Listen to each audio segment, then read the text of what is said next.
ভেনেজুয়েলার রাজধানী কারাকাসে কয়েক সেকেন্ডের ব্যবধানে দুটি শক্তিশালী ভূমিকম্প আঘাত হানার পর জরুরি অবস্থা ঘোষণা করেছেন দেশটির ভারপ্রাপ্ত প্রেসিডেন্ট ডেলসি রদ্রিগেজ।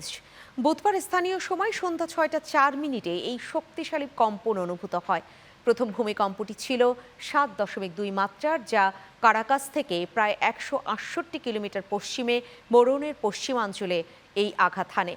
মাত্র 1 মিনিট পর একই এলাকার কাছাকাছি 7.5 মাত্রার আরেকটি ভূমিকম্প অনুভূত হয়। এতে এখন পর্যন্ত নিহতের সংখ্যা অর্ধশত ছাড়িয়েছে। আহত হয়েছেন সহস্রাধিক। বিস্তারিত জানাচ্ছেন ফোয়ারা ফারুক। পরপর দুইটি শক্তিশালী ভূমিকম্পে কেঁপে উঠে ভেনেজুয়েলা।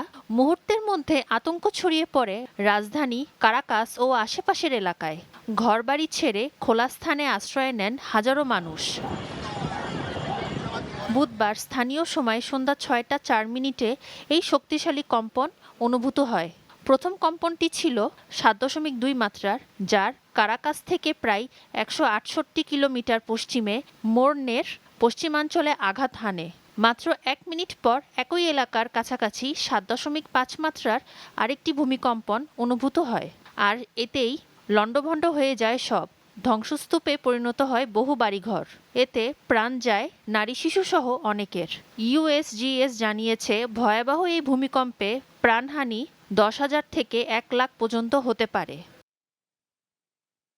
এমন পরিস্থিতিতে দেশটির সরকার জরুরি অবস্থা ঘোষণা করেছে।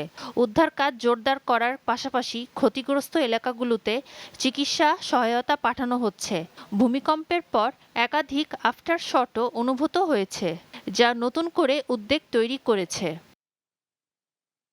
আন্তর্জাতিক বিভিন্ন সংস্থা ও দেশ সহায়তার হাত বাড়িয়ে দিয়েছে। তবে ধ্বংসস্তূপ সরানোর কাজ শেষ না হওয়া পর্যন্ত হতাহতের সঠিক সংখ্যা বলা যাবে না বলে জানিয়েছেন সংশ্লিষ্টরা।